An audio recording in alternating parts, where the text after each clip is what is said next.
Hi everybody, hope you're all keeping well. So today I'm going to do a brief video on pre-competition anxiety or nerves. So nerves are obviously a very common feeling to, I would say, every one of us. We've all felt nervous at some time. And they generally kick in when we go into a situation where we're somewhat unsure about what's going to happen or what sort of outcomes are going to come from that. So it's a very normal response to have, and that response is designed to keep us safe, basically. So we tend to focus on the negative more so than the positive, because if we keep an eye on the bad thing, then we can see what's going on, we can keep ourselves safe, we can keep a bit of distance from it. So usually nerves hit in two ways. Physically, we can feel a little bit nervous, we can feel a little bit shaky, maybe our heart rate goes up. And then mentally, we can tend to focus on the negatives or focus on the things that may or may not happen and dwell on those a little bit. So as I said, they are designed to keep us safe, but it is when those nervous feelings get in the way of us performing properly, then we need to take action. So obviously, there's plenty of times before racing that you might feel nervous. You might be riding a favourite, it might be first ride for your new boss. Lots of different scenarios. There could be a lot of pressure on. So if you are feeling nervous and you feel that at times it actually affects how you ride, then maybe this video will be of help. So as I said, the two ways nerves strike are physically and mentally. So the best way to sort of calm yourself physically down first is by controlling your breathing. And I've got a nice little breathing technique that you can use. It's really straightforward. You can use it in the car when you pull up before you go into the weigh room, or you can use it in the weigh room. You can use it kind of anywhere, but where you start feeling a little bit anxious, a little bit nervous, that'll help just calm down the nervous system. So it's really simple. So it's a 5-second inhale through the nose, then you hold it for 2 seconds, and then you exhale through the mouth for as long as you can.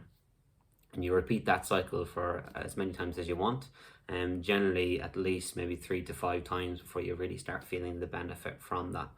So it's a nice one to do. Maybe you've just weighed out and you've got a couple of minutes before you get that call to go out. So I'll do a little bit of a demonstration how that looks, but it's really simple. So it's inhale for 5 seconds, hold for 2, and then exhale for as long as you can. So we'll do this now.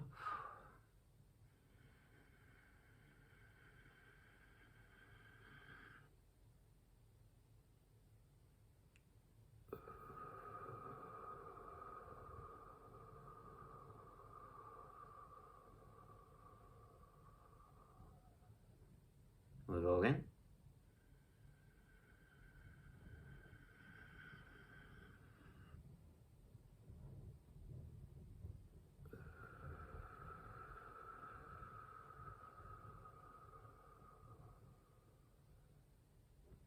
So there you go. So you repeat that 3 to 5 times at least, and then you should start feeling a little bit more relaxed having done that. It also gives yourself something a little bit to concentrate on as well, which is quite helpful, and moves into kind of the second part, so that mental side of it. So rather than dwelling on the negatives, dwelling on the things that may or may not happen, we should try to focus our attention on what we can control.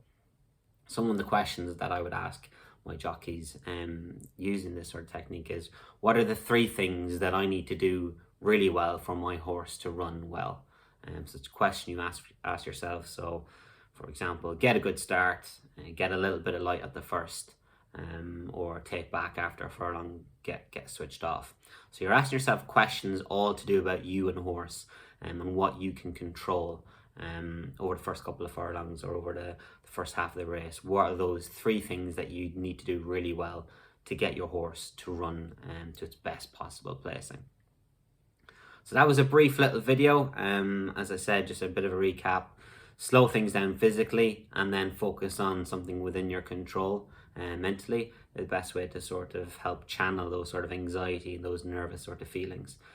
If any of this is of interest to you and you'd like to work with me on a one-to-one basis, my details are on the slide that will follow at the end of the presentation. But until then, I wish you all the best, and I will speak to you soon.